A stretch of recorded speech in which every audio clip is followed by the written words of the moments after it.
Hey, everybody. No intro tonight. Uh, Different sort of show that we're doing, that I'm doing. No Terry. It is Anarchist jurisdiction, but only because, that's the name of the podcast. It really has nothing to do with what's happening tonight.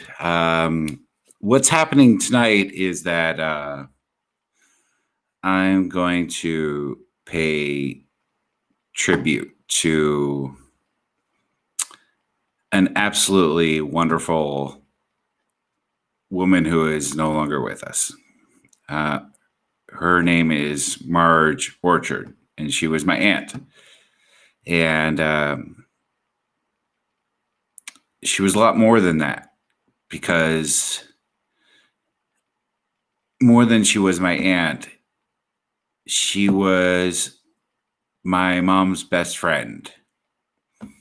And let me just take you back a little bit through what's been happening in my life in regards to her, and just in regards to everything for the past few months. She had cancer,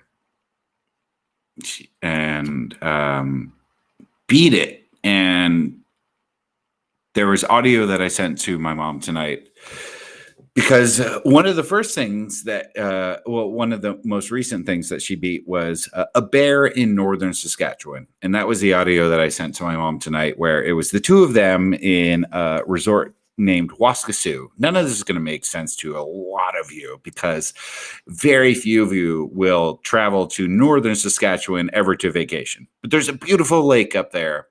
There's a beautiful resort town up there named Waskasiu. And I've been there a dozen times. It's amazing. And but I haven't been there recently, and we'll get to that. But my mom visited Marj in Waskasiu back in 2018. And while they were there, a bear never really attacked them, but was definitely close to attacking them. And they split for the lake, and fortunately there's a lake in Waskasiu. Fortunately, there was a nice Canadian boat owner who was in the lake, and they went out there, and the boat owner saved them, and they didn't perish at the hands, the grisly paws of the bear that day. And 2 days later, going back and listening to the audio, it was audio from when I had a show on Cairo Radio in Seattle. 2 days later, and I knew this at the time, but it was still manageable at that point.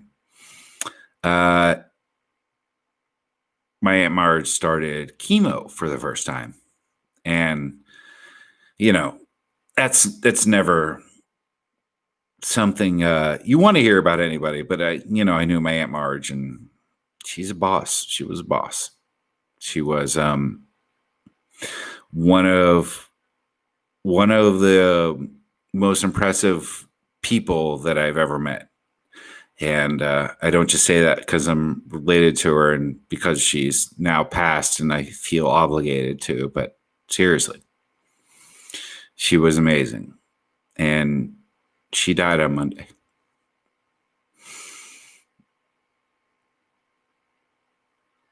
And that's been a gut punch. Because, man, I loved her. And I know that there's some family members watching. And I know that I'm, not to make it about me, but I know I'm not always the best about being there. And even before this, being there this time was extraordinarily difficult. But I know that, Anna, I'm sorry I didn't make it to your wedding. I wanted to be there. I love you.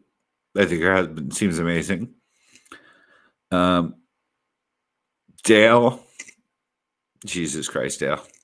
What do I have to say about you? You're the best. It's just been difficult for me to get up to Canada. I'd like to be there all the time. All the time. I'd love to see you all constantly speaking to Jeff and Jim and Robert and my cousins, Amanda, Charmaine, your Barb, Zenovi, Irene. Yeah, I love you all. And it would be great if I could just jaunt up there whenever I could, but it's been difficult for me to make it up there, and it has never been more difficult for me not to be there than now. And I know that stuff gets taken care of whether I'm there or not. I get that, I'm not a I'm not the star actor in this what's happened in the past couple of months, and I'm so glad that the videos that you sent me Monday night celebrating her, and knowing that the people that she really needed to be there were there means a lot, obviously, because the person that I care second most about this is my mom, because my mom's sister died on Monday. But more important than that, my mom's best friend died on Monday. And I don't have any comforting words to make that okay. So what I've been doing is trying to distract her.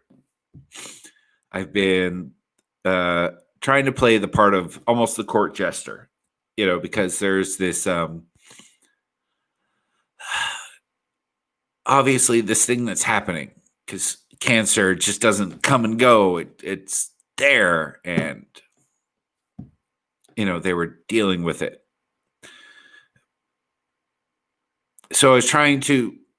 I remember when my mom first found out, I was like, let me take your mind off of it for 15 minutes. 15 minutes. If I can do that, 15 minutes, then you'll feel maybe this freedom or something. I don't know. So let me tell you a joke. Let me tell you a story about something stupid that happened. And then once she's there and talking to her sister, her best friend, obviously that challenge became harder.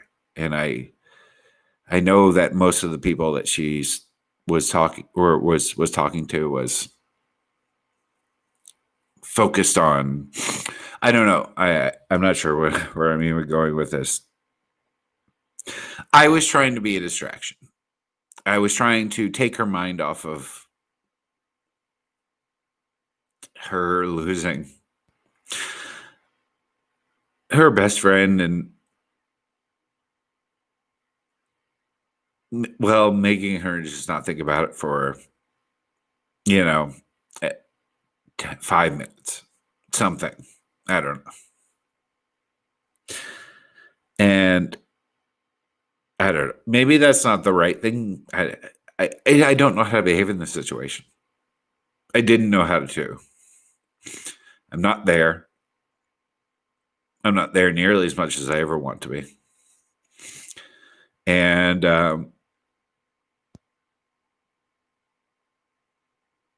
when you're not, I guess you just try to imagine what you would want in a situation like that. And I know that I would. I think of the saddest days of my life. And I would always welcome someone bringing in a story of something that wasn't in that's something that wasn't happening in the house where your best friend was becoming something different. So, like I said, this was not going to be a long episode, but um, there are a few things that I did want to say to people. First, I'd like to talk to you directly, JC. JC is my cousin. And he looks like he probably is really into like rap rock, like Linkin Park and stuff, but he is a wonderful man. And I remember when he was 2 years old and would not stop crying. We were in the Outer Banks, JC, and I held you on my shoulder, and I wasn't much older than you. I was probably like 9, and you cried on my shoulder for about 30 minutes. And when you stopped, we made eye contact for like 30 seconds, and it was the first time that I ever felt like I made someone feel better. So you were the first time I ever made someone feel better. Hannah, Marj's other kid or daughter, what a wonderful, amazing person you've become. And what a wonderful, amazing person you've married. And you've made a beautiful child. And you're the one I'm least worried about. You are the next queen bitch. That's what you're going to do. You're going to take over the family. And I think that you'll do that quite well. Dale, let me tell a story about Dale.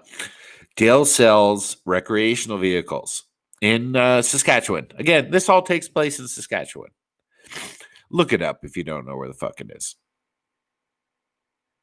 One of the last times I was in Waskesiu.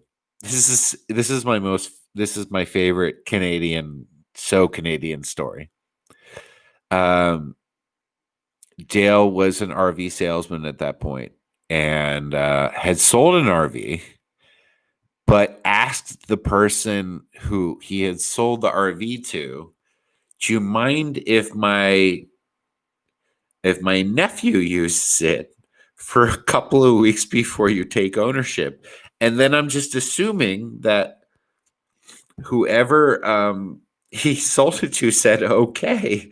So it belonged to somebody else. But I got to stay in it for a week, and Dale made that happen. And Jesus, Dale. I can't tell you how much I absolutely adore and love you. Let's go to some of her siblings. Start with Robert. Robert's her brother. One of her brothers. And if you can find a more honorable family man than him, then you probably know the most honorable family man of all time. Because he has always put his family ahead of him, and he's faced many challenges. And I don't think he's ever considered them even challenges. I think he's just considered it part of his job as a father and as a brother. This is just what you do. I love you, Robert. Jim gets complicated. But I have to say, I love Jim with 1.5 times my heart. I hope Jim is watching this and knows this. I doubt Jim knows even about YouTube, but could one of you other siblings tell him about it? Maybe, because I'd love for him to hear this.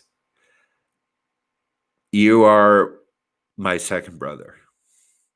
When nobody else came out to see me, you would be there.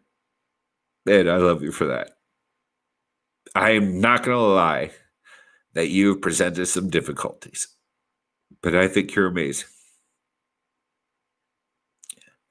Then there's Jeff. Jeff, Jesus, man. Good for you that you ended up with a 6,300 square foot home in Kelowna that my brother could stay in. You rocked life. And Jeanette, I am fortunate that I'm one of the family members that I think you tolerate. So I appreciate that. Please keep tolerating me. And thank you so much for hosting my brother and his wonderful boyfriend, Josh, during this tough time. Oh, and Barb, I'm sorry. And Barb and Charmaine, Jesus. Okay, all these siblings that I'm not, or not these siblings, these spouses I'm not mentioning. Charmaine, oh my God, Charmaine. The things that you did for me when I was young. And Barb, you are wonderful. And I don't know what your conversations with Jim look like, but hopefully they're fruitful. And he does have a lot to give. He's quite wonderful. I have a lot more people to get through. So this is already going longer than I thought it would, but I have a bit more to say. And then it gets to Lynn Kinderchuk. Her middle name, Roberta Lynn Kinderchuk.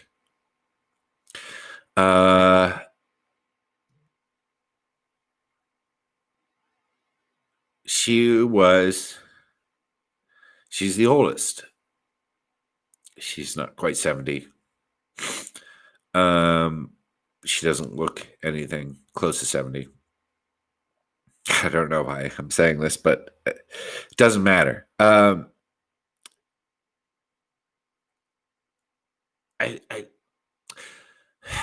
She's generally a happy person.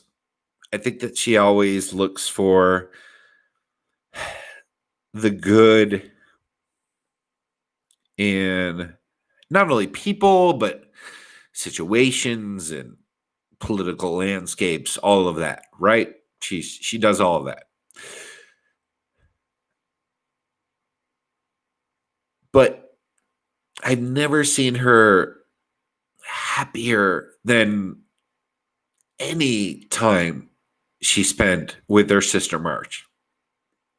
Like, just, there's smile. There's a couple different kinds of smiles, especially when you have your photo taken, right? Like, you smile. Like, if you don't smile for a photo taken, you're either on the cover of like a record or whatever. You just got to look fashionable, and then there's smiles that the photographer tells you that it's time to smile because the photo is being taken. And then these are smiles that I saw not only from my mom, but from Marj as well, her sister and her best friend, that were there whether or not the photo was being taken. It didn't matter. There was a camera. The camera just caught one of the smiles. And thank God we have some of those photos. Many of those photos. A lot of those photos. And I can't even imagine a picture without the two of them just absolutely beaming. And hold on, I'm sorry, I have to blow my nose. And I'm going to do it into a medical mask because I have like 1,000 of these now. So bear with me.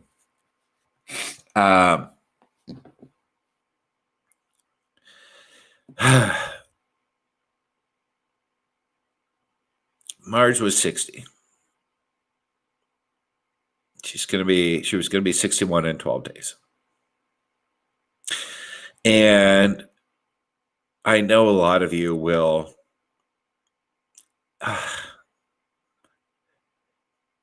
if you know It's weird. I'm not a mama's boy. I'm appreciative of my mom because she's the best person I've ever met. And I know a lot of you will try to reach out with her with some sort of wisdom. Don't. She's beyond that. Just tell her you love her. Tell her, or you know what? And just invite her to do. Here's the best thing you could do for her. There's a couple of good things you could do for her. Invite her to play pickleball. She loves that shit. I don't quite get the rules, but she's into it big, big time. So if you want to help my mom, get her into a pickleball league. She'll dig it. She'll definitely dig it. And then the other thing that you could do for her is just give her a hug. She gives good hugs. She's really good at them. And I'm sure she's probably given you one at some point in your life. No, you needed one. So, return the favor. She doesn't need any words of wisdom right now. There's no words of wisdom. She lost her sister and her best friend too soon. There's no quote. It's shit. It's a shitty time. And, just make that a little bit better, maybe. So for a while, was like, oh, what could I say to put this into perspective where it wouldn't feel like the absolute terrible piece of news that it is. There's nothing you can say. Just hold her. And that doesn't just go for her. I'm focusing on her. But she really deserves it. She deserves every act of kindness. She deserves 50 years worth of kindness. She does. All of it. She does. It's true. Not a mama's boy. Just a very appreciative person who's very appreciative of being able to interact on a daily basis with the best person I've ever known. As far as everybody else, Dale, I hope you're watching. I wish I could have. I don't know what to say. I'm going to lump everybody in. Dale, Robert, Jeff, Jim, Charmaine, Barb, Jeanette, all of you. I am not in Canada. I haven't been to Canada in a little bit. But know that it's not because I don't want to be there with you. I love all of you very much. All you cousins. Kirsty, Maddie. JC, Hannah. You are all the world to me. And I hope to see you soon.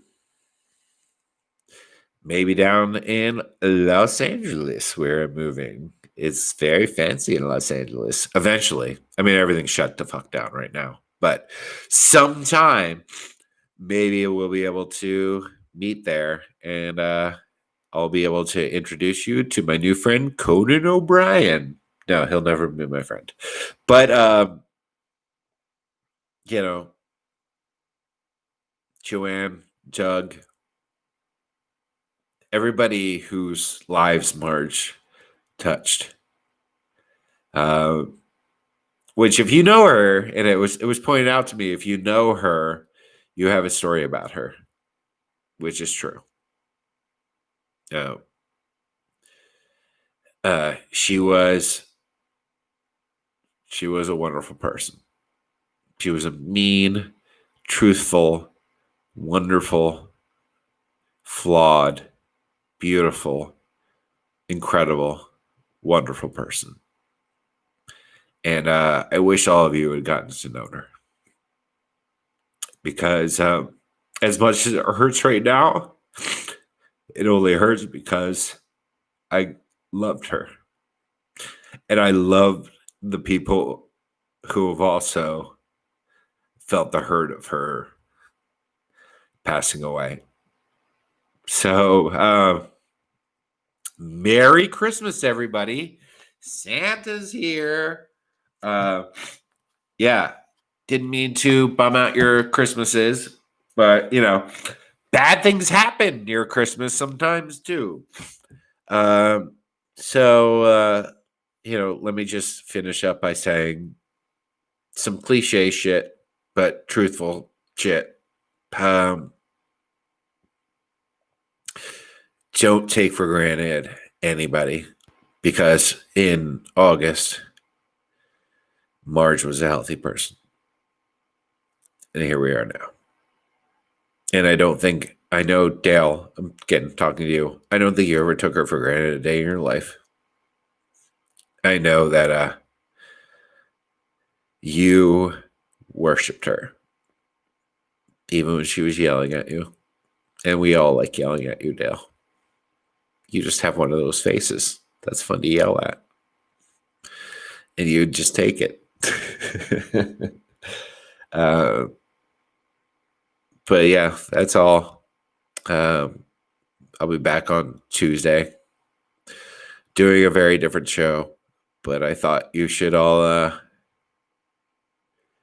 hear that I've been hurting a bit. And hurting for those hurting too. Hurting for those hurting. So all the orchards, that's to the couple of Newfelds. To everybody in Saskatoon, to everybody in Calgary, to everyone in Kelowna, to everyone in Toronto. Nicole, I didn't forget you. To everyone who ever loved Marj. I miss you all. And I will do better at being with you. I'll do the best that I can. I promise.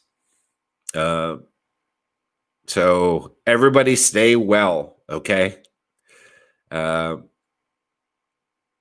So sleep well, everybody. Have a great night. Thank you so much for watching, and I love you all. Good night.